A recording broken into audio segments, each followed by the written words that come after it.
എത്രയും സ്നേഹമുള്ളവരെ, മലയാള കലാസാഹിത്യ സമിതിയും പുനലൂർ ബാലൻ സ്മാരക മുനിസിപ്പൽ ലൈബ്രറിയും സംയുക്തമായിട്ട് നടത്തുന്ന പുസ്തക നിരൂപണത്തെ പരിപാടിയിലേക്ക് ഏവരെയും സഹർഷം സ്വാഗതം ചെയ്യുന്നു. തെങ്ങ് കൃഷി എന്നുള്ളൊരു പുസ്തകമാണ് ഇവിടെ ചർച്ച ചെയ്യുന്നത്. ഡോക്ടർ ആർ നായരാണ് ഈ പുസ്തകം രചിച്ചിരിക്കുന്നത്. മലയാളിയുടെ അഭിമാനമാകണം തെങ്ങ്. ലോകത്തിൽ 80 രാജ്യങ്ങൾ മാത്രമാണ് തെങ്ങ് കൃഷി ചെയ്യുന്നത്. അതിൽ ഇന്ത്യയുടെ എന്താണ്, ഇന്ത്യ ഒരു വർഷം ലോകത്തിൽ തന്നെ 49 കോടി തേങ്ങകൾ ഒരു വർഷം ഉൽപ്പാദിക്കപ്പെടുന്നുണ്ട്. ഇന്ത്യയിൽ അത് 23% വരികയുള്ളൂ. ഇന്ത്യയിൽ 16 സംസ്ഥാനങ്ങളിൽ 2 കേരള പ്രദേശങ്ങളിലാണ് തെങ്ങ് പതിവായിട്ട് കൃഷി ചെയ്യുന്നത്. മറ്റെന്ന് പറഞ്ഞ ഒരു വിശേഷം എടുത്ത് പറയുകയാണെങ്കിൽ, തെങ്ങിനെ സംബന്ധിച്ചിടത്തോളം 2000 മണിക്കൂറെങ്കിലും ഒരു സൂര്യപ്രകാശം കിട്ടണം. ഒരു തീരദേശ മണ്ണ്, ചെങ്കൽ മണ്ണ്, കരിങ്കൽ മണ്ണിലൊക്കെ തീർച്ചയായിട്ടും തെങ്ങിന് നന്നായിട്ട് ഫലപുഷ്ടിയുണ്ട്.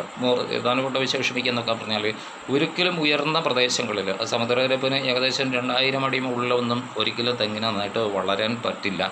പ്രത്യേകിച്ചും ഉയരം കുറഞ്ഞ തെങ്ങ് ഒരു 6 വർഷത്തിനുള്ളിൽ കായ്ക്കും എന്നുള്ളത് ഗവേഷണ ഫലങ്ങൾ കണ്ടുപിടിച്ചിട്ടുണ്ട്.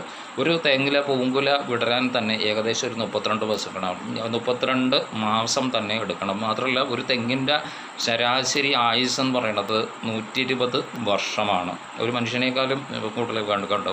പിന്നെ തെങ്ങിൻ്റെ പ്രതിസന്ധി എന്ന് പറഞ്ഞാൽ, അത് നല്ല സൂര്യപ്രകാശം വേണം, നല്ല ജലസേചന സൗകര്യം ഉണ്ടെങ്കിൽ മാത്രമേ തെങ്ങിന് നന്നായിട്ട് ഫലപുഷ്ടിയായിട്ട് ഉള്ളൂ. ഇപ്പോൾ ഒരു ചീമക്കൊന്ന പ്രത്യേകിച്ചും തെങ്ങിൻ്റെയൊക്കെ അടുത്ത് വെച്ച് പിടിപ്പിക്കാൻ പറ്റാവുന്ന ഒരു സാധനമാണ്. കാരണം തെങ്ങുകൾക്ക് ഇതൊരു വളമായി തീരുന്നുണ്ട്.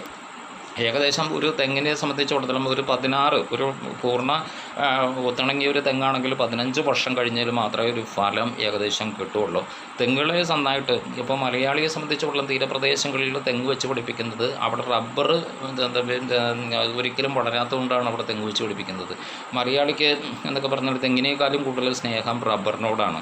അപ്പോൾ ഇതൊരു തെറ്റായി ചില ഒരു വസ്തുതകളാണ്. കാരണം അമ്പലമായിക്കോട്ടെ, നമ്മുടെ ഭക്ഷണ രുചികളിലായിക്കോട്ടെ, പായസത്തിലെല്ലാം തീർച്ചയായിട്ടും എന്ന് പറഞ്ഞാൽ തേങ്ങ വേണം. തേങ്ങ ഉൽപ്പാദിപ്പിക്കുന്ന കൊപ്രയ്ക്ക് വേണ്ടിയാണെങ്കിലും തേങ്ങ നമ്മുടെ ഭക്ഷണ രുചികളിൽ വേണം. അപ്പോൾ കൂടുതൽ തേങ്ങ ഉൽപ്പാദിപ്പിക്കാനായിട്ട് നമ്മുടെ പൊതുവെ അല്ലെങ്കിൽ നമ്മുടെ കർഷകരും അല്ലെങ്കിൽ നമ്മുടെ സാധാരണക്കാരായിട്ടുള്ള ജനങ്ങളും തയ്യാറായിട്ട് നമ്മുടെ മലയാളിയുടെ അഭിമാനം ഉയർത്തിപ്പിടിക്കണം. തേങ്ങ ഉൽപ്പാദനത്തിൽ നമ്മൾ വളരെ കുറവാണ്. നമ്മളെക്കാളും കൂടുതൽ ഉൽപ്പാദിപ്പിക്കുന്നുണ്ട് തമിഴ്നാട്ടുകാരും ആന്ധ്രാപ്രദേശുകാരും.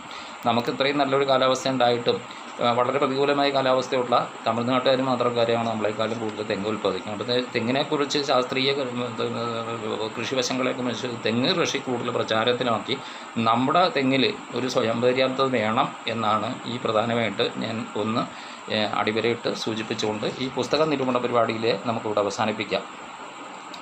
പൂമ്പൊടി നിക്ഷേപിച്ച് ഡിംഡി എന്ന സങ്കരയിനവും സൃഷ്ടിക്കുന്നു. സങ്കരയിനങ്ങളുടെ തൈകൾ പുഷ്ടിയോടെ വേഗത്തിൽ വളരുന്നതും കൂടുതൽ പ്രോട്ടോണുകളും പെൺപൂക്കളും ഉൽപ്പാദിപ്പിക്കുന്നതായും കാണുന്നു. ഈ സ്വഭാവത്തിന് സങ്കരവീര്യം എന്ന് പറയാനും ഇത്തരം ഇനങ്ങൾ 4-ാം വർഷം പൊട്ടയിടും. എല്ലാവരും പുസ്തക നിരൂപണ കാണണം, വിലയിരുത്തണമെന്ന് അപേക്ഷിച്ചുകൊണ്ട് എൻ്റെ വാക്കുകൾ പിടിച്ചെടുക്കുന്ന നമസ്കാരം.